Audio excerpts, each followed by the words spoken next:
आज तक का ये नाम नहीं लिया था, लेकिन आज फुर्सत से हैं तो नाम ले रहे हैं। दिल्ली चले गए ट्रेन में, कोई पैसा नहीं, और पैसा हमारे पास एक 10 का सिक्का था, एक चवन्नी था। लखनऊ आ गए, लखनऊ में हम आए, उस वक्त यहाँ पे एक होटल खुला था, मोती महल नाम था। तो दूसरा होटल खोला गया मधुर मिलन, तो हम मधुर मिलन में चले गए। हमको नाम पता नहीं क्या है, बना दिया मैंने।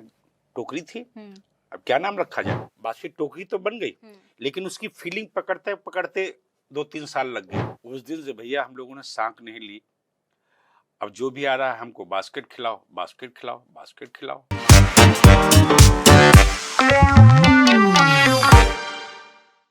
लखनऊ आए और लखनऊ की चाट नहीं खाई तो क्या खाक लखनऊ आए। और जब चाट की बात हो रही है तो लखनऊ की मशहूर बास्केट चाट कैसे पीछे रह सकती है। तो बस आज हम इसी बास्केट चाट के बारे में बात करने वाले हैं और जानेंगे कि क्या है इसके पीछे की कहानी, और साथ ही हम लखनऊ के और मशहूर खान पान के बारे में भी बात करेंगे। और इन सब पे बतकही के लिए हमारे साथ मौजूद हैं Hardayal Maurya ji, the chaat king of India himself. Welcome to Batkahi. चलिए, बहुत बहुत शुक्रिया, आपने स्टूडियो में बुलाया मुझे, और मुझे बहुत अच्छा लगा। सर हमें भी बहुत अच्छा लगा आप आए हमारे साथ। चलिए, तो अभी बास्केट पे चर्चा करेंगे आज, हैं? हाँ, पर और कुछ काम नहीं है, धंधा है, काम सिर्फ बास्केट पे चर्चा करेंगे आज बास्केट पे, और आज लखनऊ पे बात करेंगे। ठीक है। तो बास्केट चाट पे आने से पहले तो हम ये जानना चाहेंगे कि आपने ये अपना जो चाट का बिजनेस है या खाने के बिजनेस में आपने कब से शुरुआत की और क्या कुछ चैलेंजेस वगैरह आपको फेस करने पड़े थे। देखिए, क्या है कि वैसे तो हम चाट 50 साल से बना रहे हैं। आज जब हम आपके स्टूडियो में आ गए हैं तो हम लोग खुल के चर्चा करेंगे और दिल से बात करेंगे, क्योंकि आज मुझे भी समय है कि जो भी भड़ास है लाइफ में वो सब गूगल दी जाए। बिल्कुल ठीक, आपके चैनल के माध्यम से हमने कहा गूगल दिया जाए। तो मेरा नाम हरदयाल मौर्य है, और प्यार से आज की तारीख वर्तमान समय में हमें चाट किंग कहते हैं। मेरी उम्र जो है लगभग 5 साल की थी, और हमारे घर में 2 भाई, 2 बहनें और माता पिता थे। हमारे पास एक खेत था 5 बीघा। तो सारी जीविका जो है, हम लोग मौर्य लोग हैं तो बारी में काम करते हैं। यानी हमारी माँ जो है नमक के सिवाय और कुछ भी खरीदती नहीं थी, सब खेत में पैदा करते थे। सब खेत में। छोटे थे, उम्र कम थी। अब हमारे पिताजी ने क्या किया, किसी से कर्जा लिया, 3300 रुपये कर्जा लिया। अब वो कर्जा दे नहीं सके। हमारे पिताजी को है एक 150 रुपये मंथली के हिसाब से एक होटल पे काम करते थे। हमारा गांव है मिश्रिक के पास, एक छोटा सा गांव है मोहकमपुर, जिला सीतापुर है। तो काम करते थे वहां पर 150 रुपये। तो अब 6 लोगों का परिवार था, तो कर्जा नहीं दे पाए। फिर क्या हुआ, धीरे धीरे करके कुछ दिया पैसा, शायद 800 दिया, किसी को 600 दिया होगा। लेकिन अचानक जो है वो खेत को नीलाम कर दिया। अच्छा, ये शुरुआत की जर्नी है। उस खेत को नीलाम कर दिया, और जिस दिन हमारे खेत की बोली लगी थी, हमारे घर के सामने एक नीम का पेड़ था। तो हमारी माँ ने बोला कि सबके जितने भी वहाँ के जमींदार थे, बड़े बड़े लोग थे, मेरी माँ गई कि भैया इसी जीविका मेरी चलती है, और ऐसा करना कि हमारा खेत नीलाम मत होने दो, जब हमारे बच्चे बड़े हो जाएंगे तो पैसा चुका दूंगे। कुछ लोगों ने बड़ा आश्वासन दिया कि नहीं, आप तुम चिंता मत करनो, और हम तुम्हारा खेत खरीद लेंगे, जब कमाने वाले बच्चे होंगे तो हम वापस दे देना। ठीक है, मम्मी बिंदास हो गई, मेरी माँ बिंदास हो गई। और जिस दिन खेत नीलाम करने वाले आए, अपना पोती पत्रा बड़ा बड़ा खोला और गांव में डुग्गी पिटवाई कि एक खेत नीलाम हो रहा। हमारे पिता का नाम है देवी दिन मौर्य। आज तक का ये नाम नहीं लिया था, लेकिन आज फुर्सत से हैं तो नाम ले रहे हैं। और मेरी माँ का नाम है जगदेई। 2 बहनें हैं, एक का नाम है सीता, छोटी बहन का, और बड़ी बहन का नाम है मीना। भाई का नाम में है राम सिंह, और उसको झन्नी झन्नी कहते हैं कि झन्नी बोलो कि बहुत झन्नाता है, तो उसको झन्नी कहते थे। तो सब परिवार था इकट्ठा। अब अचानक वो लोग आ गए, तो उस जमाने में लोग ढोल पिटवाते थे कि भाई इनका कुड़ुक कर रहा, खेत कुड़ुक हो रहा। अब मेरी माँ को कुछ समझ नहीं आ रहा था। जिससे आदमी से मदद मांगी थी वो कोई गांव में नहीं था उस वक्त। किसी को उसी घर में जाती थी भैया, किसी को उसी घर में जाती थी। तो हमारे खेत की बोली लगना शुरू हुई। 5 बीघा मेरा खेत था। बोली लगना शुरू हुई। किसी ने 1000 लगाया, किसी ने 1200 लगाया, किसी ने 1800 लगाया, किसी ने 3500 लगाया, किसी ने 6000 लगाया।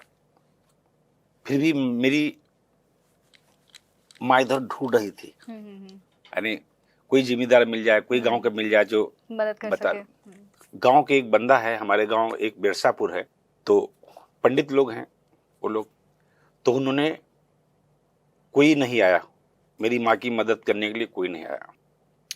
उसने बोली लगाई हमारे खेत की 6050 रुपया। कितना? 6050। खेत की बोली लगाई। उस टाइम पे बहुत बड़ी रकम हुआ करती थी। 6050 लगाई खेत। उसके बाद किसी ने बोली नहीं लगाई। और मेरी माँ जो है अपने पल्लू के नीचे चिपका के बैठी थी, और हम अपनी माँ को जो है यूं कर रहे थे, ऐसे ऐसे। कितने छोटे रहेंगे उस टाइम? वही 4-5 साल की उम्र थी। यूं कर रहे थे, उसको सहला रहे थे। खेती नीलाम हुआ, घर में त्राह त्राह मच गई। भाई सारी जीविका खत्म हो गई हमारी, खत्म। अब जब आदमी फाइनेंशियल प्रॉब्लम रहती है, पैसा नहीं रहता है, तो घर में चिड़चिड़ाहट बहुत होती है।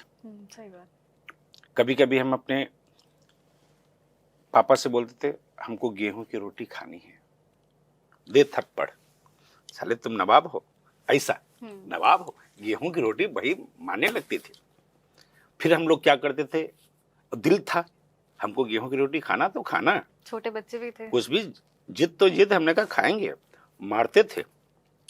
फिर हम क्या करते थे, जो खेत था, जो गेहूं की कटान हो जाती थी, और जब लोग खेत में सब लेके चले जाते थे, तो कुछ चूहे होते थे, तो चूहे खेत के अंदर बिल खोद के और बाली लेके अंदर बिल के अंदर जाते थे।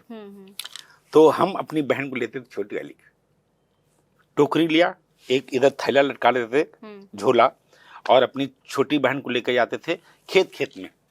तो जो चूहा बाली लेके जाते थे गेहूं की, उसमें हाथ डालते थे यूं, और बाली निकालते थे। अच्छा। और जुनून ऐसा था कि उस वक्त ये समझ में नहीं था कि इस खेत, इसके बिल के अंदर नेवला होगा या सांप होगा या कोई जानवर, कुछ नहीं, बाली निकालो, लायक आते थे, इकट्ठा कर लेते थे, फिर उसको कूट काट के गेहूं की रोटी खाते थे। धीरे धीरे के और यानी सताने लगी, हालात इतने कठिन हो गए कि यही होता था, मर जाओ टेंशन में। भाई अलग परेशान, बहनें अलग परेशान, 2-2 जवान बहनें। और हालात ऐसे हो जाते कि जब गरीब होती है ना, और किसी की लड़कियां अगर जवान हो, तो लोग नजरें लड़ाने बहुत आते थे। एक से तो रम खाते थे, वक्त थे, लेकिन हम छोटे थे, लेकिन बहुत शरारती थे। ऊपर वाले ने कूट कूट भरा था हमको। शरारती थे, हिम्मत नहीं हारने दिया हमने किसी को। हालात कैसे हो, गरीबी कैसे हो, कभी कभी खाना नहीं होता था, हमारी माँ जाती थी, थोड़ा सा आटा कहीं से मिल जाता था, आटे में पानी डालती थी और नमक डाल के उबालती थी उसको हम लोग बोलते थे लपसी। जो बहुत गरीब से गरीब होगा, गरीब नहीं तो पीता था, लपसी चाटते थे उसको हम लोग। जब कभी कभी वो काम आता है कि जब पोस्टर लगते हैं तो लीव चपकाई जाती है, तो हमारी माँ पिलाती थी, पीते थे, मौज करते थे। धीरे धीरे और हालात बढ़ते गए।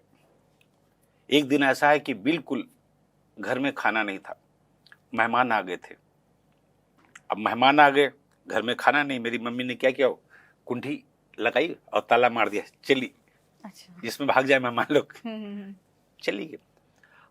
हमको लेके गई, जामुन होते गांव में तो एकदम फरेंदा होते बढ़िया, चल तू ऊपर चढ़ और अपना पल्लू ऐसे, साड़ी का पल्लू ऐसे लिए हिलाओ।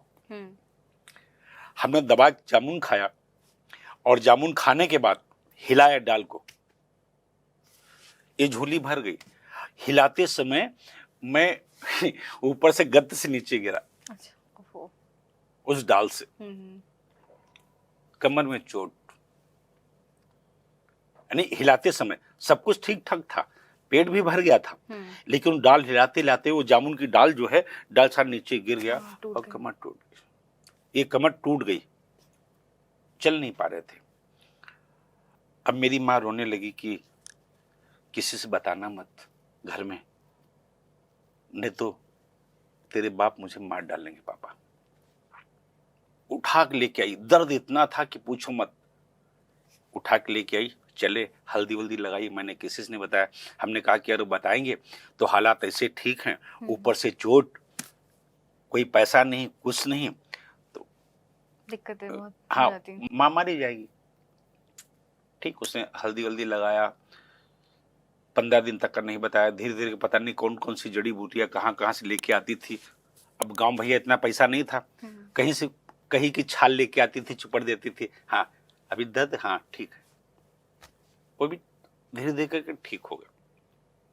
अचानक थोड़ा और समय बढ़ा, 3 महीने हो गए, 4 महीने हो गए, तो घर में और कलह मच गई, फाइनेंशियल दिक्कतें बढ़ती गई, बढ़ गई। हमारी बड़ी बहन की शादी कर दिया, यानी कैसे घर से चली जाए, क्योंकि गरीबी में इतने हालात हैं यार, लोग नजरें लड़ाने आते हैं। हमारी बहन माधुरी से कम नहीं, बहुत खूबसूरत थी, तो आदमी की जैसा गरीबी रहती थी ना, तो लोग आ जाते सब कुछ लेके। शादी करा दिया, चली गई। उसके बाद उसका आदमी इतना बैला कि पूछो मत, वो भी मेरी बहन को इतना सताने लगा, मारने लगा। हमारी बहन ने बोला बस हो गया। जिंदगी का मोड़ देखो, लाइफ का। उस गांव का नाम बता दे जहां से हमारी बहन ब्याही थी, उसका गांव का नाम था संजराबाद, सीतापुर डिस्ट्रिक्ट पड़ता है। उसको खूब मारता था वो आदमी। हमने एक दिन रात गए, रक्षाबंधन, अपनी बहन को भगा ले आए। कुछ मरने की जरूरत नहीं, टेंशन लेने का नहीं। अब जब ले आए तो बाप माँ को और टेंशन, बड़ी मुश्किल साला शादी कराया था और ये फिर आ गई, अब क्या होगा। बहन बोलती हम नहीं जाएंगे, बाप बोलता जाओ। और मेटर ऐसा खराब हो तो कहेगी अभी गेहूं में जो गोली रहती ना जहर की, वो खा के मर जाएंगे। तब हमने कहा उल्लू है क्या बट, ऐसे कैसे, देखेंगे। तो एक हमारे मामा थे, बहुत सज्जन आदमी थे, यानी मामा मामा हम कहते थे। तो हमने मामा से बोला कि मामा, वो मीना को जहाँ शादी किया था बहुत मारता है और बहुत सताता है, उसका देवर भी सताता है। जब हालात ठीक नहीं होते तो एक के बाद एक दिक्कतें आ जाती हूँ। तो मामा ने बोला कि भाई एक आदमी है, उसका नाम रघुनाथ है, और उम्र है उसकी बीवी खत्म हो गई, तुम चाहो तो शादी कर दें, खेत पोत है अच्छा खासा, कोई खाने पीने की दिक्कत नहीं, बस उसकी बीवी खत्म हो गई, उसके 2 बच्चे हैं। हमने कहा कुछ भी हो मामा, पक्का। आया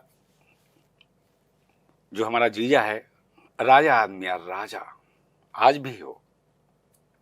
मेरी बहन को देखा तो रोने लगा। क्यों? दिल था उसका। अच्छा। कहाँ बुढ़ा आदमी और कहाँ वो खूबसूरत है। उसकी हालात नहीं थे शादी करने के, लेकिन बच्चों को पालना था। रोने लगा। हमने कहा रिश्ता पक्का, जाओ।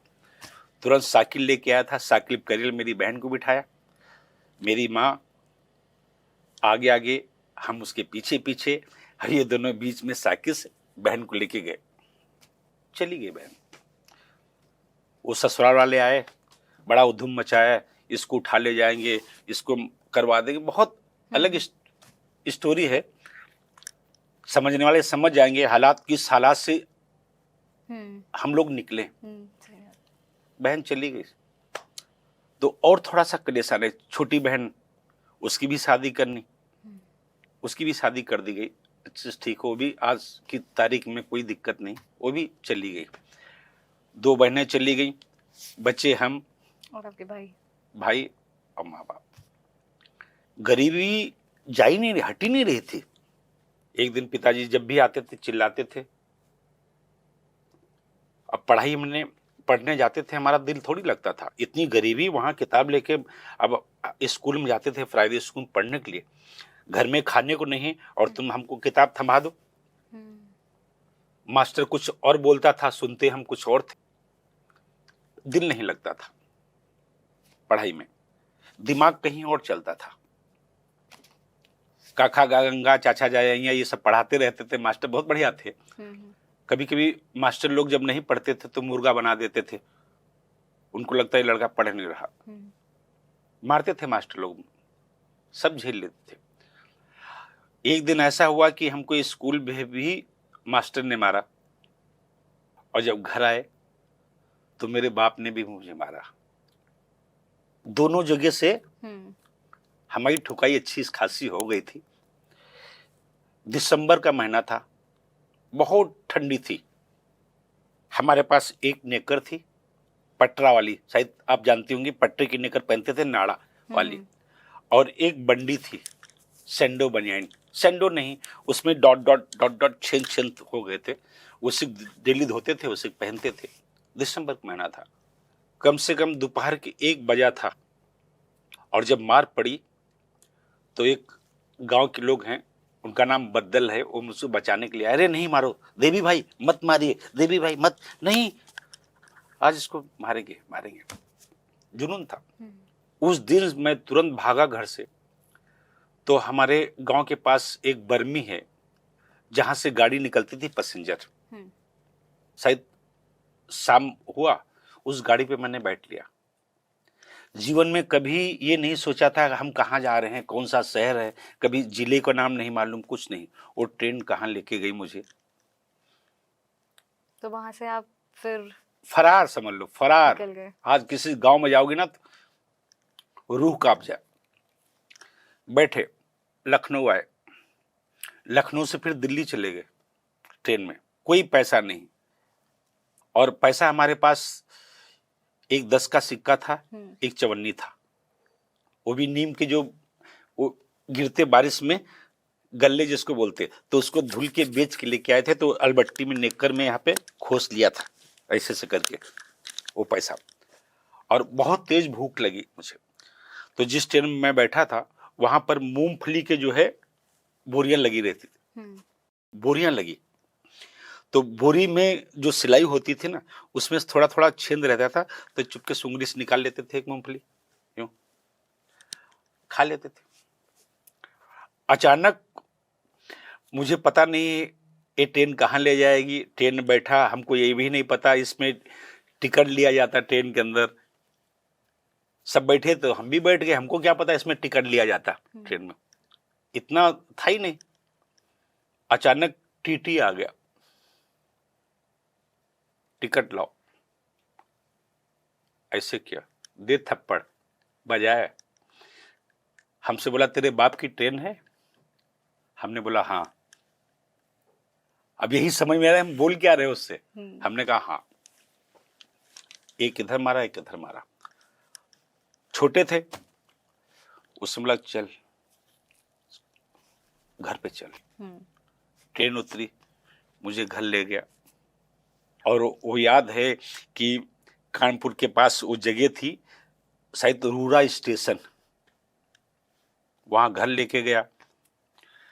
घर ले जाने के बाद उसके घर में उसकी मम्मी, बड़ा घर था, यानी बहुत बड़ा घर था। उसके पास एक टीवी भी थी, बढ़िया सा टीवी। तो जिंदगी में पहली बार टीवी चल रही थी तो हमको मजा आ रहा था। तो बड़ी बड़ी अलमारियां थी उसके पास। तो हमसे बोला कि झाड़ू दे देता था, लगाओ। तो हमको झाड़ू लगाने में मजा आता था। और उसके घर में बहुत सारी छिपकली थी, यानी दीवार थी ना, छिपकली थी। तो हम क्या करते थे, झाड़ू से छिपकली के ऊपर से मारते थे, और छिपकली जब पूंछ टूट जाती थी उसकी तो उछलती थी फुदुक फुदुक फुदुक फुदुक, तो हम उसको बड़ी देर तक देखते थे। ये बचपना था, छोटी छोटी बातें हैं, लेकिन कभी कभी बहुत यादें बहुत सताती। कुत्ती थी तो मुझे अच्छा लगता था। फिर जितनी उसके घर में छिपकलियां थी उसको मैं यही, अब मानेंगे नहीं था, जब उसकी पूंछ टूटती थी तो फुदकती थी, तो हमने कहा यार ये कैसा यार पूंछ फुदक रही, तो हमको अच्छा लगता था। और एक दिन अलमारी पर जब चढ़े हम, उसके घर में कोई था नहीं, वो बूढ़ा माता भी नहीं थी, तो बोली सब सफाई करो जाला वाला। हमने ठीक, और जब मैं चढ़ा वहां पर तो यूं मारा तो उसकी टीवी के साथ अलमारी साथ धड़म से नीचे गिर गया, उसकी टीवी भी फूट गई, अलमारी भी गिरी। अरे बाप रे, जब आई है, अरे निकम्मा, कहां से मनहूस आदमी ले आया मेरा बेटा, ये घर बर्बाद कर डालेगा। टीवी फूट गई, अलमारी टूट गई, पता नहीं क्या क्या। अपने बेटे के ऊपर बहुत चिल्लाई, कहीं से इसको जहां से लेके आयो वहीं छोड़ के आओ, या तो तू घर में रहेगा या मैं तो घर में रहूंगा। बोला ठीक है। कान पकड़ा, मारा वारा नहीं, कान पकड़ा, बोला ठीक है इसको छोड़ाएंगे। अब उसके घर में एक बड़ा बाथरूम टाइप का था, तो उसके घर में तेजाब रखा था, यानी पीपीए में तेजाब था। तो बोला इसको साफ करो, तो हम तेजाब डालते थे। जब वो छुन छुन छुन छुन होता था, चलता था, तो हमको बहुत मजा आता था उसको। तो पूरी पिपिया तेजाब की मैंने डाल दिया, और खूब झाड़ू से लेट गया ऐसे। अब पता नहीं थे हाथ जल रहा है क्या जल रहा है, कुछ मतलब नहीं, सिर्फ रगड़ो। कुआं था, कुआं से पानी भर भर के डालते थे, हैंड वाइप्स लाते थे। अब वो पिपिया भी इसकी खत्म कर दी। अब फिर बोली अभी रही, अब हो सकता है इतना डाला जाता हो, हमने पूरी पिपिया खत्म कर दी उसकी। मेरे सामने बोला कि ऐसा है, इस मनहूस को छोड़ाओ, नहीं तो मेरा घर बर्बाद कर डालेगा। एक बेचारी थी, तो खाने वाने कुछ जो भी बासी बासी रोटी मिल जाती थी हम खा लेते थे। बाजू में एक मंदिर था छोटा, तो एक लड़की थी, बच्ची थी, हमको बुलाए इधर खाएगा। हम देखे, चुपड़ की रोटी लेके आई थी, हमको रोल बना के दिया, ले लिया। और वो आदमी जो टीटी था वो पैदल, हम भी पीछे पीछे, और हमको ट्रेन में बिठा दिया उसने। एक कागज लिया और ऐसे कागज पे साइन मार दिया। चले हम लखनऊ आ गए। लखनऊ में हम आए, उस वक्त यहाँ पे एक होटल खुला था, मोती महल नाम था जी। वहां पे एक मिठाई का सेल्समैन था, तो हम खड़े हो गए, काम मिलेगा, मेरा काम करेगा? हमने कहा हाँ करेंगे करेंगे। क्या कर लेता? हमने कहा सब कर लेते, सब करूंगा, सब कर लेते। ऐसा नहीं कि कोई, मैंने अपने को कभी गरीब नहीं समझा कि नहीं यार, और अंदर डर ही नहीं होता था। आदमी नहीं होता कि यार कुछ भी नहीं, यानी पता नहीं भगवान ने कैसा बनाया था, कभी डरे ही नहीं। कोई मारता था तो होगा, जाने दो, फिर कल देखें। काम करेगा? हमने कहा हाँ करेंगे। सब करेगा? हमने कहा सब करेगा। ठीक है, बोला तुम कल आओ। अब हमको लगी थी भूख, पैसा था नहीं, काम मिल नहीं रहा था। तब तक साहू सने के पास एक रिक्शा वाला मिला, बोले बैठ। तो जिंदगी में पहली बार रिक्शे बैठे। वो गधा हमको ले गया केसरबाग, और केसरबाग बस अड्डे के पास एक लेडी, उसके 3-4 बच्चे आटा गूंद रही, पूड़ी बना रही थी। बोला काम करो यहाँ पर, और सबकी लबन लबन नाक बह रही, उसी में चुआ रहे हैं लड़के लोग, और पूड़ी बे ले जा रहे हैं। बोला तुमको आटा लगाना, शाम को 5 रुपये मिलेगा, खाना भी मिलेगा। तो रिक्शे वाले से हमने बोला, पहले जाते 2 पूड़ी तो खाने को मिल गई। हमने कहा बाबूजी हम काम नहीं करेंगे। हमारी तरफ ऐसे देखा, बोला क्यों? हमने कहा हम काम नहीं करेंगे। उसने बोला हाथी जैसा है, इतनी दूर से लेके आए, उसका किराया दो हमको। अब पैसा था ही नहीं, या तो काम करो। तो शाम तक का काम करें उसके पास, और शाम को वहां से फिर पैदल हम हजरतगंज आ गए। कड़ाके की ठंड, पैसा इतना था कि पैसा नहीं निकाल पाती, इतनी कड़ाके की ठंड थी। हजरतगंज में जनपद था, जनपद में एक छोटी सी चाय की दुकान था नहीं, और सुबह कम से कम 4 बजे चाय उबाल रहा था। हम गए, खड़े हो गए, तो उसके पास कुछ जूठे गिलास रखे थे, उबाल रहा था। तो हमने क्या किया, उसके पास थोड़ा पानी था, वो गिलास हमने धुल के, उसने बोला नहीं हमको कुछ करो, गिलास धुल के और यूं उल्टा करके बढ़िया चमका कर रख दिया। वो हमारी तरफ देखा, अबे छोटू चाय पिएगा? बाबूजी बड़ा गिलास में चाय दिया हमको, और लाइफ में बंद मक्खन नहीं खाए थे। मक्खन पता नहीं कितना लगा के दिया, पेट भर के खाया। बोला और खाओ। अब हमको चस्का लग गया, खाना तो दे दिया उसने, गिलास उलास धुल के चले आए। फिर सुबह गए, अब कहाँ लेटरिन नहीं, कहीं बाथरूम नहीं, तो वहीं पे एक था, बोला वहां सब कुछ है, जनपद में सब कुछ है, आप कोई दिक्कत नहीं। तो हम 1-2 बार गए उसके पास, और गिलास उलास धो दिया, 5 चकाचक कर दिया। और सुबह सुबह जितने भी वहां विधायक निवास है जो भी आते थे चाय पीने के लिए, बड़ी अच्छी चाय बनाता था, पिलाए सबको। 2 दिन उसके पास गुजरे। उसके बाद फिर हम मोती महल गए, क्योंकि मोती महल बड़ा होटल खुला था और चहल पहल। अंदर गए हम, फिर वो आदमी मिला, अच्छा आदमी था, शायद श्रीचंद नाम था, सिंधी थे। गए कारखाने में, तो वहां पर एक, जब हमने बोला सब बना लेते हैं, सब बना लेते हैं, इससे पहले पूछा क्या कर लोगे, हमने कहा सब कर लेंगे। बोला चलो अंदर। हम गए, तो वहां एक से एक धुरंधर कारीगर थे मोती महल में। तो अलग अलग किस्म कारीगर था, कोई मिठाई का था, कोई छेने का था, कोई पापड़ी का था, कोई चाट कारीगर था, सबके कारीगर अलग थे। तो हमको लगा कि एक बाबूलाल झक्की थे, उनका नाम बाबूलाल झक्की था। बोला इधर क्या कर लेता, हमने कहा सब कर लेता। तो दही बड़े दाल के पीस रखा था, बोला दही बड़ा बनाओ, चलो बनाओ दही बड़ा। धीरे धीरे यहाँ से आपकी शुरुआत हुई, हाँ, चाट किंग बनने की और बास्केट चाट बनाने की। ये आज तक का किसी से नहीं बताया और कभी दिल नहीं किया था, आज फुर्सत से। तो ये बहुत गहराई, यानी शुरुआत। ऐसा तो बहुत आज की तारीफ बड़े तुर्रम खा हो गए, अल्लाह की बात, लेकिन वहां शुरुआत हुई जब उसने बोला कि दही बड़ा बनाओ। तो जो दाल थी ना, तो दाल यूं लिया और उस पर तेल लगाने लगे। दाल जब चुआने थे दही बड़ा, तो हमको लगाना था कुछ और लगा कुछ और दिया। तो दाल लिया तो उस पर तेल लगा रहे थे, इसमें हाथ हम ना चपके। इतनी तेज मुझे मारा है कि पूछो मत, इतनी तेज मारा है कि कभी कभी याद करते तो आज तक वो झन्नाता। तो तेल नहीं लगाना चाहिए, पानी लगाना चाहिए चुआते समय। वो पानी लगता था, हम तेल लगा दिया, बस उसे मारा, खत्म, झेल लिया। वो भी वहां से भी छोड़ दिया, छोड़ा नहीं। अच्छा। उसके बाद हमने कहा ठीक, कोई दिक्कत।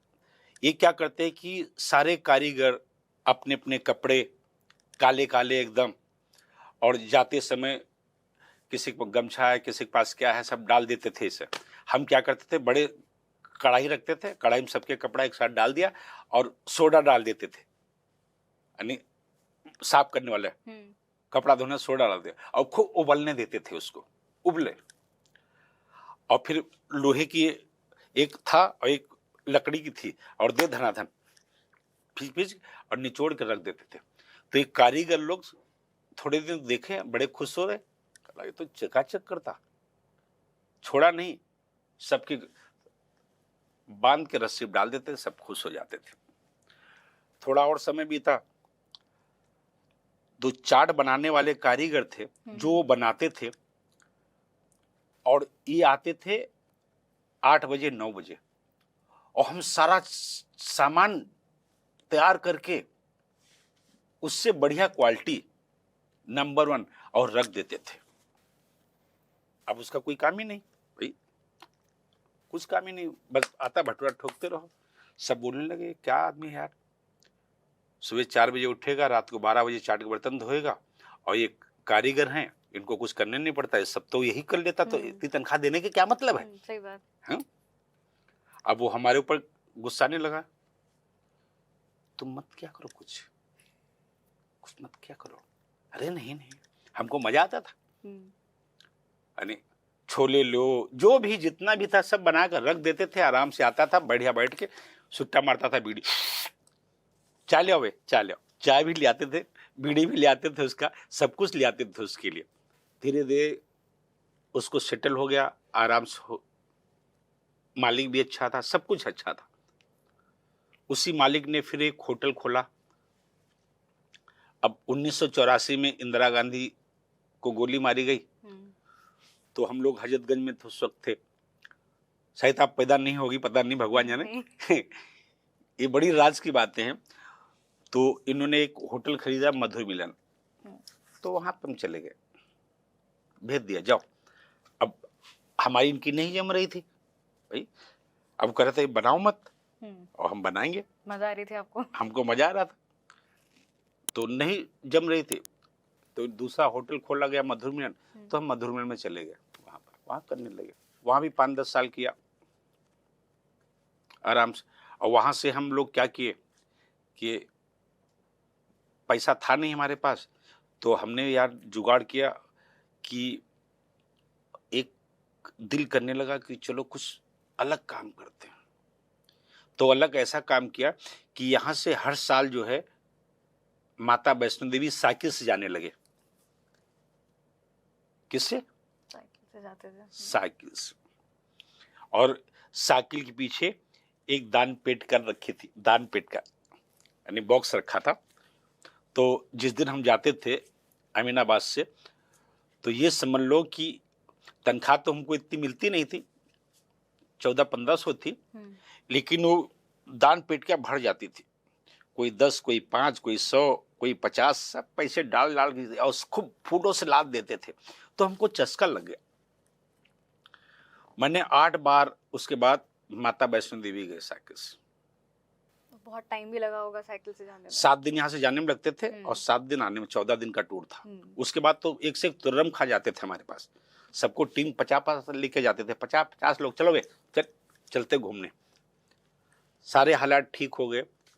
उसके बाद फिर जो है इन्होंने एक रॉयल कैफे था जो चलता नहीं था। अच्छा, उस टाइम पे? हाँ, पहले से रॉयल कैफे था। तो एक कन्नू भैया करके हैं, मुरली भैया हैं, इन्होंने सब मिलके उसको किराए से लिया। और लग देखिए कि इन्होंने लिया, और उस वक्त हम जा रहे थे वैष्णो माता साइकिल से। तो इनका एक होटल था न्यू भारत, 4 बाग में, वहां बैठते थे हम। टपक गए दोनों, पैसे थे। इन्होंने बोला इधर आओ, मैंने होटल लिया, वो ड्यूटी करो वहां पर ड्यूटी। हाँ भैया करेंगे, ठीक है। तो हमने कहा कि ठीक, आते हैं, लौट के करते हैं। वैष्णो देवी के साइकिल से आए, उसके बाद यहाँ लग गए। तो इस टाइम तक आपने बास्केट चाट बना दी थी? नहीं, बनाई नहीं थी अभी नहीं। बास्केट शुरुआत कैसी हुई, क्या हुआ, ये भी बता देते हैं विधिवत से एकदम, कोई जल्दबाजी नहीं। आज वहां आ गए, वहां इतना बड़ा पहले से मटका उटका रखते थे, कुछ चलता नहीं था। ठीक है, हमारे पास एक कारीगर था चाइनीज का, उसका नाम था रामू। तो नूडल्स बनाता था। अब वो क्या करता था, आलू को काटता था लंबा लंबा, और काला काला ऐसे दिखाता था हमको, देख क्या बन गया, देख देख। फिर हमने दिमाग लगाया, फैट उल्लू, हमने फैट उल्लू है। हमने क्या किया, मेरे पास छन्नी थी, और छन्नी में उसको बढ़िया सा विध्वत से बनाया, उसमें कलर डाला और उससे बढ़िया बनाया। और अचानक जब बनाए तो उसी दिन यूपी में इलेक्शन थे। सारे पत्रकार, दिल्ली के एक से एक धुरंधर पत्रकार मेरे तय के पास खड़े होते थे, तय के ऊपर खड़े होते थे। लखनऊ के अंदर एक टाइम्स ऑफ इंडिया, एक इंडियन एक्सप्रेस, उसमें पहले एक फूड कोर्ट था, पेज था जो फूड के ऊपर लिखता था। एक वीकेंड मेनू था और एक फूड कोर्ट था जो लखनऊ के बारे में जो जो अच्छा रहता था वो कवर करते थे। अब जिस दिन आए थे, अब जिनका नाम गिराया उनको भी पता नहीं होगा, बरखा दत्त, हेमंत शर्मा जनसत्ता के खाने के लिए एक अने पूरा मंडली इकट्ठा रहती थी। पत्रकारों को बोला था कि अब भैया आए हो यूपी में कवर करने, खाओगे नहीं तो जाओगे कहाँ है? खड़े हो जाते थे, क्या बना रहे हो? तो लोटे मटर बनाते थे। अचानक इन्होंने क्या किया, जब हम बना रहे थे तो उस वक्त हमको पता ही नहीं है कि कैमरा क्या होता है, नहीं ज्यादा वो दिमाग नहीं, कुछ सिर्फ अपनी मस्त यूं घुमा रहे थे। बास्केट बना रहे थे, बोला क्या है, हमको नहीं नाम पता नहीं क्या है, बना दिया मैंने। टोकरी थी, अब क्या नाम रखा जाए, बन तो बढ़िया गई। अब इसकी फीलिंग, इसके अंदर फीलिंग क्या करें जी? भाई खाली बास्केट दे नहीं, बास्केट अब इसमें डालने क्या, वो दिमागी काम नहीं कर रहा, तो बन तो गई बढ़िया से, लेकिन इसके अंदर भरा क्या जाए। अब एक से एक लोग आ गए। अब जो हमारे कन्नू भैया हैं, उन्होंने बोला टिक्की डालो, दही बड़ा डालो, हैं ठीक है। अब भाई ठीक है, चलो डाले। बोला मजा नहीं आया। फिर हमने कहा यार फिर देखते हैं। फिर अपने हिसाब से मैंने किया, उसके अंदर बढ़िया लोटे में हम मटर बनाते थे और मटर भून के मटर टिक्की, क्योंकि आलू का डिश था तो सब हमने कहा आलू अंदर डाल देंगे तो मजे नहीं, कुछ और डालो। तो उसके अंदर मटर, हरी मटर, पापड़ी, छोले डाल के, दही चटनी डाल के देते थे। अब उन्होंने डाला और ऊपर से सोलर फाइल लगाते थे, अनार डाल दिया, धनिया डाल दिया, तो जैसे यूं देखें, और बढ़िया मेरा फोटो लिया, कोई रिकॉर्ड कर रहा, पेपर में छाप दिया। पेपर की कटिंग देखोगे तो अभी तक का रखी बड़ा, पूरा आधा पेज छापे। अब हमको इंग्लिश आती नहीं। एक बुढ़ा है मेरा दोस्त, पढ़ा लिखा है, यही हजरत में रहता था, नवाब किस्म का आदमी है, और वो जब तक हमको ना देखे, गाली गलौज हमसे ना करे, तब उसको मजा ही नहीं आता था। अब इंग्लिश पेपर आया, वो बगल में दबाया, सुबह सुबह आया, हमको गाली दिया, भाई इधर फट, ये देख तेरा फोटो निकला, पेपर आ तेरा फोटो। हमने भाग, अब दिखाई सबने कहा पेपर में फोटो, हमको पेपर दो। बोला भट पेपर तो उसको कैसे दे दो? हमने कहा लिखा क्या? बोला बहुत लंबा लेख तेरे बारे में लिखा गया, अच्छा लिखा गया है पेपर में। उस दिन से भैया हम लोगों ने सांक नहीं ली। अब जो भी आ रहा है हमको बास्केट खिलाओ, बास्केट खिलाओ, बास्केट खिलाओ। अब हमारा साला बेचारा रात दिन परेशान बास्केट बना बना के, जो भी है। अब धीरे धीरे के उसकी फीलिंग पकड़ने में कम से कम नहीं तो 2-3 साल लग गए। एग्जैक्ट क्या क्या चीजें डाली जाए उसमें? हाँ, बास्केट टोकरी तो बन गई, लेकिन उसकी फीलिंग पकड़ते पकड़ते 2-3 साल लग गए, और सिखाते सिखाते 2 साल लग गए पब्लिक को। नहीं तो लोग क्या करते थे, चम्मच लिया, अंदर का माल खा लिया और इधर देखते थे और चुपके से फेंक देते। उनको लगता था दोना है, कोई देख लेगा ना ये दोना खा रहा है, तो शर्माते थे, यानी चुपके से फेंक देते थे। फिर उनको सिखाना शुरू किया, नहीं भाई ये आलू की टोकरी है, इसको चम्मच के साथ काटो और खाओ। जर्नी वहां से समझ लो शुरू हुई। और चाट किंग जुम्मा जुम्मा हम अभी जल्दी बन गए, पब्लिक ने बना डाला कोरोना में। अच्छा। अब कोरोना लगा, किसी के पास कोई ऑप्शन नहीं, तो मेरे इतने दीवाने हो गए कि दुनिया में मेरे बिना रह नहीं सकते थे, खाने के बिना। हमारी लड़की ने क्या किया, चैनल बनाया चाट किंग, सब चाट किंग करने लगे थे तो चैनल बना दिया उसने।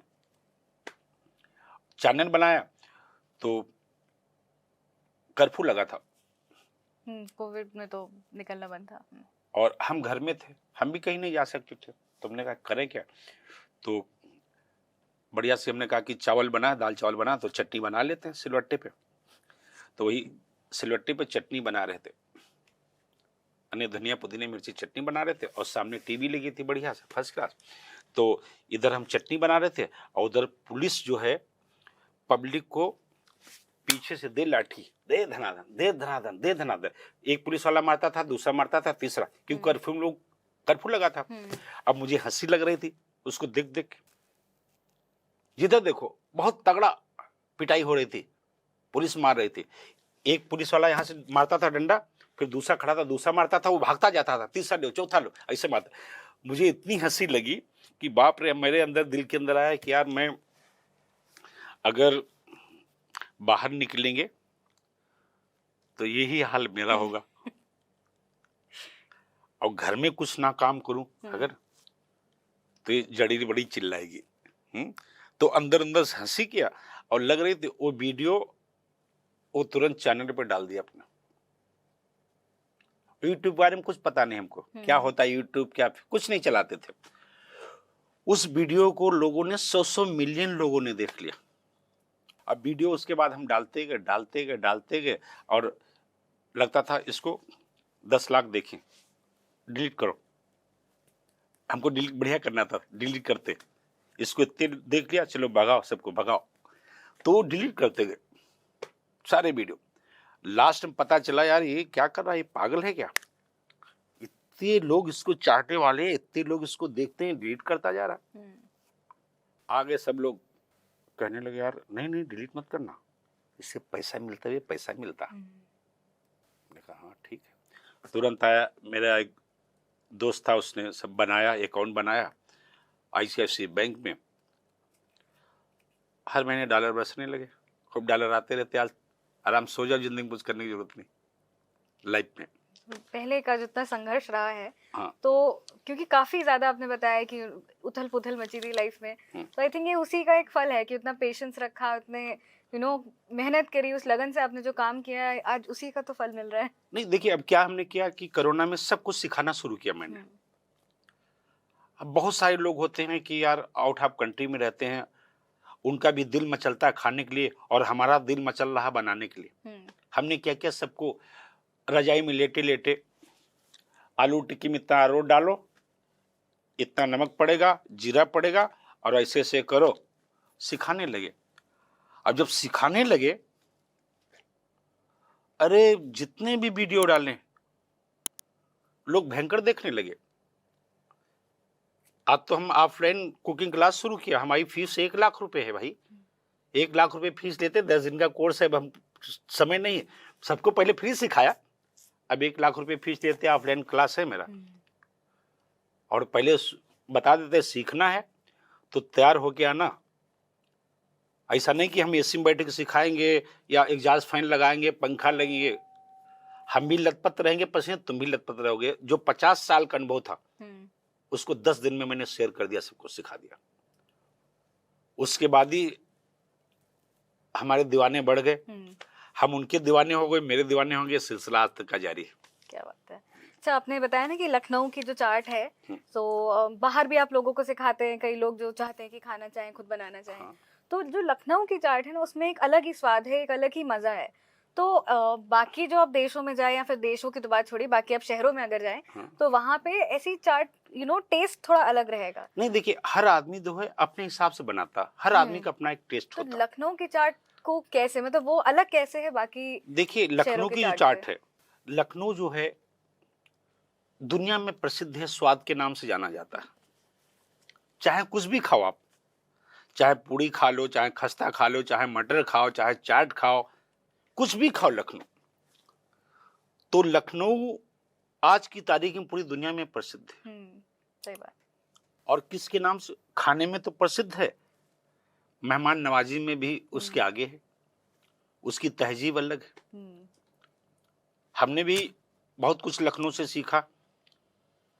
अब यहाँ की लखनऊ लोग जो, आप समझ लीजिए कि जो खाना बनाते हैं, अभी हम जैसे खाना बना रहे हैं, तो 3 चीजों पे हम बहुत विशेष ध्यान देते हैं।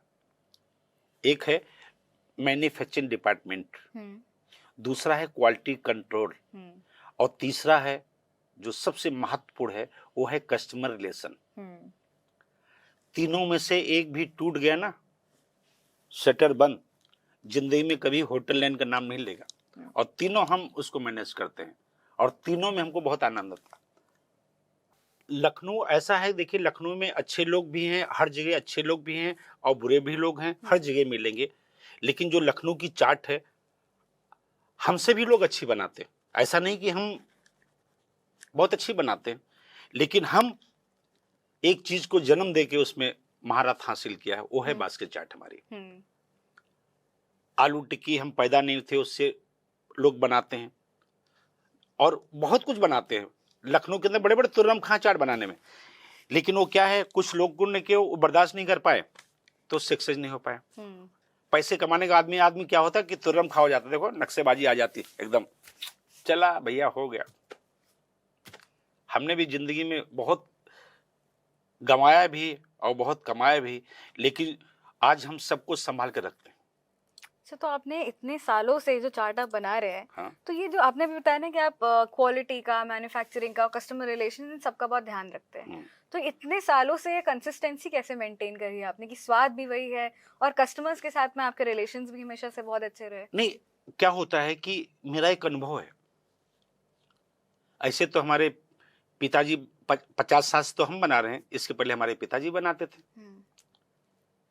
लेकिन हम इतना, एक कस्टमर वहां से आ रहा है, उसकी शक्ल देख के हम बता देता हूं, इतना अनुभव आ गया, कोई जादूगिरी नहीं, अनुभव आ गया कितना ये चटपटा खाने का दिल कर रहा है, या पानी पूरी खाएगा, या आलू टिक्की खाएगा, बास्केट चाट खाएगा। एक अनुभव आ जाता ऑटोमेटिक। हजारों लोग आते ना, तो उसकी जब चेहरे देख के बता देते इसको क्या खाना, अच्छा आज आलू टिक्की खाओगे, अरे यार वही तो खाने आए, अच्छा बास्केट तुम खाओगे, हाँ वही खा। तो उसके दिल की बातें ऑटोमेटिक ऐसा हो जाता ना, उसी में जीत हो जाती है, उसी में जीत लेते हैं हम लोग। अगर आपने कस्टमर की चॉइस को पकड़ लिया, दुनिया में सबसे बड़े तुर्रम खां हो गए तुम। चॉइस पकड़ना बहुत कठिन रहता। सही बात है। हमारे पास छोटी बच्ची आती है, चलो पानी पूरी खाते, उसको पानी पूरी नहीं खाना, उसको आइसक्रीम खाना है, हम तुरंत उसको पकड़ लेते, फट फट चलो आओ, डायरेक्ट पार्लर में घुसा देते, चॉकलेट खाएगी ना, ठीक, तो ये अनुभव आ जाता, बच्चे लोग खुश रहते। तो अनुभव पकड़ना भी एक कला है, और वही पकड़ सकता है जब फील्ड में आप रहोगी ना, तो आदमी की नजरिया देखती कौन क्या सोच रहा है, ये भी एक कला है अपने आप। साल दर साल लोगों से मिलते रहना, लोगों की पसंद जानना, समझना, आई थिंक एक उम्र के साथ में वो भी चीज समझ में आ जाती है। नहीं, आज अनुभव हो गया। अभी दिन भर हम तो कुछ बनाते नहीं, कल ही घुसते हैं, कभी 2 घंटे के लिए घुसेंगे तो सारे कैमरे लगा देते हैं, ठीक है 1 घंटे में जितने ब्लॉगर आओ सब लोग आओ। अब जब लोग आते हैं तब सिर्फ सेल्फी देने के लिए खड़ा हो जाता वहां पर। आप शनिवार को आइए, देखिए कमाल, ऐसे बैठ जाते हैं अपने स्टूल पे पुतले की तरह, बैठे रहे एक सेल्फी, बस सेल्फी दो। 8 बजे चले आते घर में, चुपचाप दाल चावल खा के सो जाते हैं।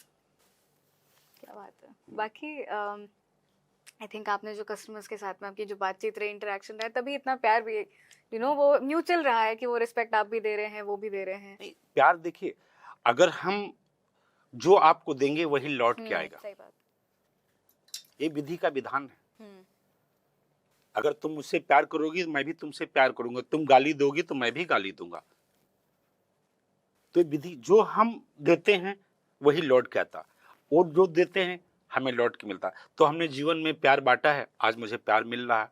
दुनिया के 184 मुल्क हमको देख रहे हैं, बहुत बड़ी बात है। 184 मुल्क, 10,000 मिलियंस किसको कहते हैं, लोग सोचते किसी को बताते ना 10,000 मिलियंस, अरे किसको कहते हैं, अरे कहते क्या, हमको डॉलर मिलते हैं, डॉलर किस कंट्री से कितने लोग देख रहे हैं उसी के ऊपर हमको डॉलर मिलते हैं। तो मुझे पता है ना, जब हमको 5,000 लोग देखते हैं तो यूट्यूब हमको $1 देता है। कितना? $1। जब 5,000 पब्लिक देखेगी तो $1 हमको, 10,000 मिलियन लोग देखते हैं हमको डॉलर बैठते हैं, हमको कुछ करना नहीं। चलाओ, मेरा खोलो यूट्यूब चैनल खोलो, देखो वीडियो डालते ही 2 लाख 5 लाख चला गया, कुछ जरूरत नहीं। किस कंट्री से लोग, आजकल देखो सोशल मीडिया का जमाना है और कोई छुपा छुपी नहीं है। अब तो मैंने 12 लोगों की टीम रखी है। हम्म, कैमरामैन है, ड्रोन कैमरा है, एडिटर है, रिप्लाई देने के लिए है, गाली डिलीट करने के लिए 2 आदमी रखते हैं। हर नहीं, तरीके के लोग मिल नहीं जाते नहीं, हैं। सोशल मीडिया पे जब जाओगे आप, कितना भी देखो, कितना भी आप अच्छा काम करोगे, अच्छा काम करोगी तो बुरे लोग नहीं छोड़ेंगे, और जब बुरा काम करोगे तो अच्छे लोग नहीं छोड़ेंगे। सही बात। जब अच्छाई के मार्ग चलोगे ना, तो जो असफल लोग हैं वो बैठे बैठे कमेंट करे है बकवाद बकवाद। तो जो असफल लोग हैं उनकी एक पहचान रहती है, वो चिड़चिड़ाहट उनके भरी रहती। अब हम गांव से आए, बहुत सारे गांव अभी तक का वो शहर नहीं देखे, सब में कहाँ निकल गया, कहाँ ये। आज वो भी चलाते, कुछ नहीं चलाते, फेसबुक चलाते हैं, देखते हैं, वो भी जलते यार, ये कहाँ से कहाँ आया, तो कभी जिंदगी में पता ही नहीं था कहाँ रहता था गांव में, कहाँ चला गया। तो बहुत सारे ऐसे लोग हैं कि लाइफ में जब उनको असफलता आगे नहीं जाने देती, तो वो दूसरों को फिर वो कमेंट करते हैं। और हमको कोई मतलब ही नहीं, हम तो यूट्यूब चलाते नहीं, हमने टीम रखा, हमने बोल दिया कि भैया जिसको गाली गलौज करना है, कोई गलत कमेंट करना है तो हिंदी में दिया करो, इंग्लिश में दोगे तो हमारा आदमी लाइक कर देगा, उसको लाइक करता, क्योंकि उस पढ़ा लिखा है नहीं। अब लोग समझदार हैं, लाखों में कोई एक आ जाता है जलने वाले। हम तो कहते जलो, लेकिन जलना है तो चिराग की तरह जलो। क्या बात। जलते सभी हैं, लेकिन चिराग की तरह जलोगे तो हमेशा जलते रहोगे, और नहीं तो बुझ जाओगे। सही बात। तो अगर हम जैसे हम लखनऊ के खाने की बात कर रहे हैं, तो चाट के अलावा जैसे एक आपकी बास्केट चाट हो गई, फिर एक मटर की चाट होती है जो सिर्फ लखनऊ में मिलती है जी। ऐसे ही और भी तरीके के खान पान है, जैसे बिरयानी हो गई, कबाब हो गए। तो लखनऊ का जो क्विजीन है, खाना है यहाँ का, ये एकदम ही अलग स्टैंड आउट करता है बाकी सारे शहरों से। तो इसके पीछे आपको क्या कोई वजह नजर आती है कि क्या रीजन रहा होगा ऐसा? क्या मुगलई जो मुगल जब आए थे उनके टाइम का जो कुलिनरी स्किल्स थे या मसाले थे, क्या उनके वजह से भी ऐसा है? देखिए, ऐसा होता है कि बहुत सारे लोग लखनऊ के बोलते हैं कि मेरे डिफरेंट मसाले हैं। कोई बोल रहा है कि मैं 52 प्रकार का मसाला डालता हूँ, कोई 51 प्रकार मसाला डालता है, कोई कह रहा है मेरा सीक्रेट मसाला है। तो मुझे ये इससे कुछ हटके कुछ भी सीक्रेट नहीं है, मैं आपको बता दूं, कुछ भी सीक्रेट नहीं, कोई मसाला लखनऊ के अंदर सीक्रेट नहीं है। वही धनिया है, वही नमक है, वही जीरा है, वही मसाले आप लेके आओ सब, लौंग, जावित्री, जायफल, लौंग, तेज पत्ता। कम से कम 10 कुंटल मसाला मेरे पास अभी बन रहा घर पे। कितना? 10 कुंटल। इंडिया के लोग नहीं खा पाएंगे, जर्मनी जा रहा। बस सारा खेल है प्यार और चुटकियों का। बहुत आएंगे, लगाएंगे कैमरा, कहें भाई अरे मेरे सीक्रेट मसाले। अरे क्या सीक्रेट है यार, हमारे सामने 6 मसाले हैं, धनिया है, मिर्चा है, नमक है, भुना जीरा है, बहुत ज्यादा तिरफा नमक बना देते हैं, भून के बनाते हैं। सारा खेल चुटकी और बोली का है। वो लखनऊ की जो तहजीब है वो विश्व प्रसिद्ध है। और जो भी लखनऊ आता है उसको कुछ भी तुम प्यार से खिला दो, प्यार से खिला दो, वो तुम्हारा मुरीद हो जाएगा। लखनऊ जाना ही इस बात के लिए जाता है, कैसे वो अपना बना लेता है किसी नहीं, अपना, उसको एक तहजीब उसको पता है, उसको मेहमान नवाजी करना आता है। कभी कभी हम टिक्की ठंडी खिला देते हैं, हमारा आदमी खिला देता ठंडी, वो प्यार से खा लेता टिक्की, बोलता नहीं कि भैया टिक्की ठंडी, क्योंकि उसको इतना प्यार से टिक्की तो दे दिया, पानी भी गिलास में रख दिया, टिश्यू भी दे दिया, उसके बच्चों के ऊपर गिर जाता है कभी की चटनी, वो भी पोंछ देते हैं, तो कायल हो जाता। ठंडी नहीं, उसको आलू खिला दो, लेकिन तहजीब होनी चाहिए। तो लखनऊ अपनी मेहमान नवाजी में और तहजीब से जाना जाता है। मसाले जो लखनऊ के अंदर मिल रहे हैं, पूरी दुनिया में मसाले मिलते हैं। बस सारा खेल बोली का और चुटकियों का है, और कुछ भी नहीं। सही बात है। इनफैक्ट जैसे बोली तहजीब की हम बात करें, जैसे आजकल के ज़माने में ये सब चीज़ें थोड़ी बदल सी गई हैं। जैसे लोगों में वो तहजीब, शायद कई लोगों में ऐसा है जो नई जनरेशन है कई बार कि उनमें वो शायद वो तहजीब नहीं रही, या फिर वो उस उतने प्यार से अपनेपन से नहीं मिलते। तो क्या आपको ये कुछ बदलते लखनऊ के बारे में अगर हम आपसे नहीं, पूछें तो देखिए आपको क्या क्या होता है लगता कि है? जो आदमी जिसने हालात को देखा है हम्म। वो कभी नहीं बदलता है। जो जिस हालात से हम लोग गुजर गए ना, मुझे पता है। हम चाहते हैं कि जिस हालात से मैं गुजरा हूं वो भविष्य में कोई गुजरे ना। नई पीढ़ी के लोग क्या है, पापा के पास भैंसा पड़ा भरा पड़ा ऐस करो, गाड़ी से उतरेंगे, हैनक से उतरेंगे, लगाएंगे चश्मा, एक गनर उधर जा रहा है गुदर उधर जाएगा, तो जिंदगी का मजा नहीं ले पाते। उनके अंदर जो है वो गुरूर है। आदमी सोचता है क्या दिखाना है हमको, हमको कुछ नहीं दिखाना। आज लखनऊ के साथ बहुत सारे मेरे दोस्त हैं, बहुत अच्छे से मिलते हैं हमसे, कम से कम नहीं तो 500-1000 लोग हमसे डेली मिलते आके। कभी किसी ने आज तक प्यार से बोल देंगे, प्यार से, और प्यार में ऐसा प्यार छुपा अबे इधर हट, और किसी कह दो तो आदमी गुस्सा आ जाएगा। लेकिन उस अब्बे में इतना मिठास है कि पूछो मत, और वही बोल सकता जो दिल से। अब लोग बोलते हैं अम्मा यार इधर आओ, अच्छा लगता। जो नई पीढ़ी के लोग हैं अब वो धीरे धीरे करके सीख रहे हैं। अब यहाँ लखनऊ के अंदर नई पीढ़ी के लोग नहीं रहते, बहुत कम रहते हैं, बाहर चले जाते हैं नौकरी के देखिए। वजह से। अब जो नई पीढ़ी के बच्चे हैं वो लखनऊ में नहीं रहते हैं, तो लखनऊ की तहजीब के बारे में उनको पता नहीं है। बच्चा बड़ा हुआ नहीं, चला अमेरिका जा रहा है, कोई लंदन में पढ़ रहा है, कोई कहाँ पढ़ रहा है, तो लखनऊ की तहजीब उसको पता नहीं। जब आप फील्ड में रहोगी ना तब पता चलेगा कि हाँ लखनऊ की तहजीब क्या है।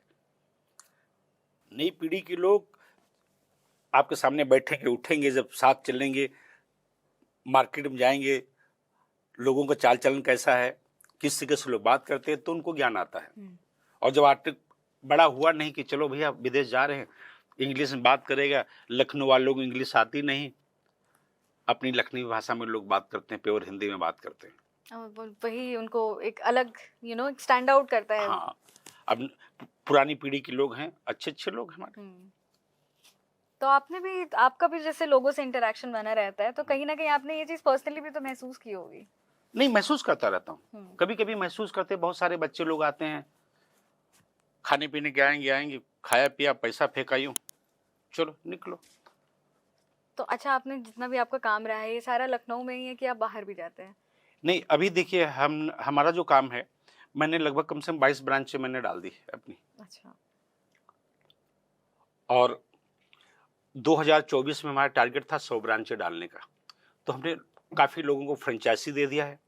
और बहुत सारे लोगों को क्या है, कुकिंग क्लास कराते, नई पीढ़ी के लोग हैं, बहुत सारे टूट गए, अच्छे अच्छे आते हैं डिग्री लेके हमारे पास, सर ये मेरी डिग्री है, मैंने ग्रेजुएशन किया है।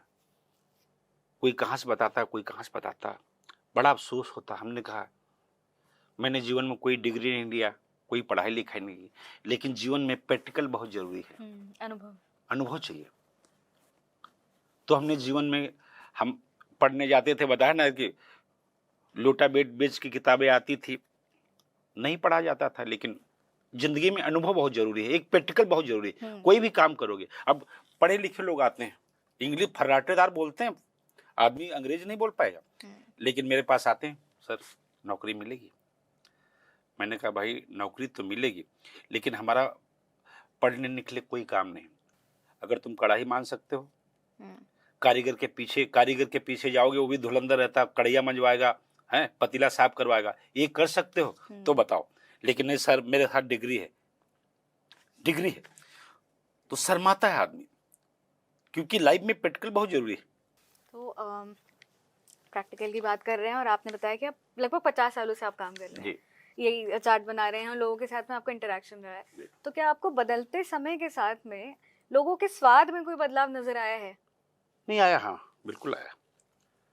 अब मुझे पता है, और उनके, अब देखिए आज की तारीख में उनके स्वाद के हिसाब से चलना पड़ता है।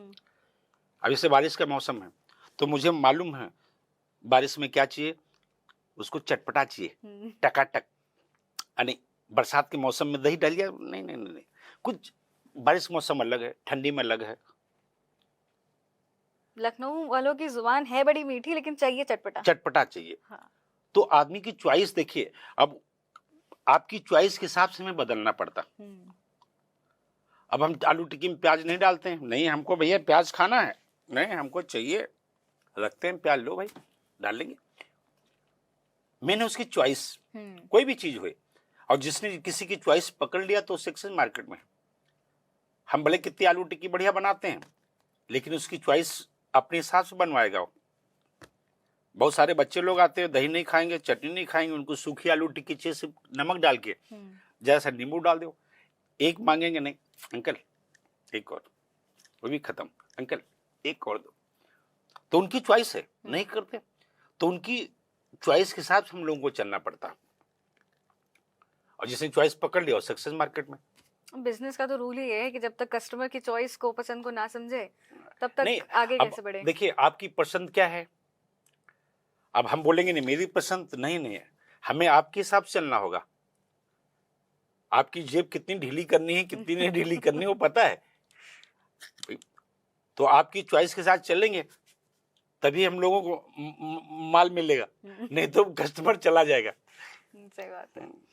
लखनऊ की हम बात अगर करें और गंजिंग की बात ना हो, हाँ, तो लखनऊ की बात थोड़ी अधूरी रह जाती है। बिल्कुल। तो आप बहुत सालों से लखनऊ में भी हैं, जब से आपने शुरू किया तो आप लखनऊ में रहे हैं। आप कई जगह गए, लेकिन मन आपका लखनऊ में लगा। तो गंजिंग जैसा एक एक पहले के टाइम में एक एक्सपीरियंस जो था कि एक पास एक्टिविटी थी कि लोग जब खाली बैठते थे, जब फ्री हो जाते थे अपने सारे काम करके, तो गंजिंग करने जाते थे। आजकल के टाइम में गंजिंग ही सिर्फ एक इकलौता एक्टिविटी नहीं रहा है जो लोग अपने खाली टाइम में करना चाहते हैं। तो क्या उन सब चीज़ों के वजह से, वैसे कोई गंज आता था तो रॉयल कैफे जाके चाट जरूर खा लेता था, क्या उसके वजह से भी, क्योंकि गंजिंग उतनी अब ज़्यादा लोग नहीं कर रहे हैं, क्या उससे भी थोड़ा बिजनेस पे या कहीं पे इम्पैक्ट पड़ा? अभी देखिए लखनऊ बहुत विकास कर गया। पहले लोग गंजिंग करते थे तो यहाँ परिवर्तन चौक हुआ करता था, वहां फेस्टिवल लगता था गंजिंग। और लखनऊ के जितने भी कलाकार थे, जैसे पतंगबाजी हुई, तांगे का है, घुड़सवारी है, साइकिल रेस है, बहुत कुछ करते थे। तो हम लोगों को भी इनवाइट किया जाता था, बड़े बड़े पकवान बनाने वाले आते थे गंजिंग। तो धीरे धीरे वो समाप्त हो गया। फिर लखनऊ में लगने लगा, कई साल लगा गंजिंग, और बहुत अच्छा चलता था, हफ्तों हफ्तों गंजिंग लगता था, वो भी अच्छा चल रहा था। लेकिन आज लखनऊ बहुत बदल गया। आज वो नहीं देखना चाहता। अब पतंग उड़ाना, ये करना, आज सिर्फ जो भी, अभी देखिए अयोध्या में राम मंदिर बना है, अब पता नहीं कहां कहां से दुनिया से लोग आते हैं, तो वो सोचते हैं यार जब हम जा ही रहे हैं यूपी में, तो क्यों ना हजरत घूमेंगे, चाट खा लेंगे। तो अभी लखनऊ में जो भी लोग घूमने आते हैं, तो अयोध्या में राम मंदिर बना है, तो हर किसी के अंदर रहता है कि देखो भाई, सोचते हैं वहां दर्शन भी कर लेंगे और जाते जाते लखनऊ भी देख लेंगे, लखनऊ में कितना विकास हुआ है। तो लखनऊ आज की तारीख में बहुत एक मॉडल बन गया। हम तो सन 80 से लखनऊ को देखते थे, पतली पतली गलियां थी, बड़ी बड़ी गंदगी थी, लोग किधर भी थूक देते थे, किधर भी कचरा डाल देते थे। तो आज बहुत ही लखनऊ विकास कर गया। बहुत सारे लोग बोलते ना कि गरीबी है, महंगाई है, महंगाई। भाई तो महंगाई कब है? हमने 54 भी देखा, और आज 4 लाख भी देखते हैं। हालात हैं, देखिए किसी के ऊपर दोष नहीं देना चाहिए। सही बात। हम तो मेट्रो देखें कि किस तरीके से मेट्रो बनी है, हमने 5 साल झेला है। ये तवे मेरे 2 तवे हैं, और उसके यूं पत्थर लगा है, हवा अंदर नहीं जा रही, सब पैक कर दिया, धुआं अंदर रिटर्न हुआ 5 साल तक का। 2000 की सेल थी, 3000 की सेल थी, 5000 की सेल थी, लेकिन उस जगह पे मैं चपका रहा हूं। आज उसका बेनिफिट मिल रहा, पत्थरे हट गए, साफ सुथरा हो गया, गार्डन बन गया। अब हर कोई एयरपोर्ट से आता है, तो कौन झंझट करे कार लेके, वहां से बैठा तय के ऊपर खड़खड़ आ गया। कोई मुंशी पुलिया से आ रहा, मेट्रो बैठा, देखते अरे बाप रे, सब पूरा भर भर के, कार की जरूरत नहीं है, मेट्रो से आ रहा धक्का धक्का। और सबसे मेन गेट नंबर 1 उतरते, कहाँ उतर रहे हैं? चाट किंग के पास जा रहे हैं। अरे कोई टोपी वाला बोलता है, कोई चाचा बोलता है, कोई फ्रेंच का दाढ़ी वाला बोलता है, कोई क्या बोलता है, और सब ढूंढते रहते हैं। नेट मोबाइल सबके हाथ में होगा, किधर से आओ?